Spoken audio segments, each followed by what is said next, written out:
Calon Presiden nomor urut 2 Prabowo Subianto merespons klaim Capres Anies Baswedan dan Ganjar Pranowo soal suara di Jawa Tengah. Respon ini disampaikan Prabowo dalam pertemuan dengan ulama se-Aceh sekaligus peringatan 19 tahun tsunami. Prabowo mempersilahkan semua pihak untuk mengklaim bisa meraih suara terbanyak di Jawa Tengah pada Pilpres dan meminta untuk menunggu dan melihat hasil penghitungan suara nanti. Prabowo Gibran diusung Gerindra dan Golkar yang pada pemilu 2019 lalu meraih suara terbanyak ketiga dan keempat di Jawa Tengah.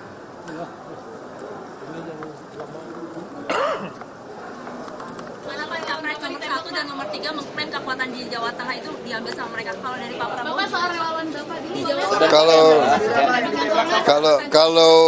Kalau klaim kan sah, semua orang boleh klaim ya. Insya Allah nanti kita lihat kan.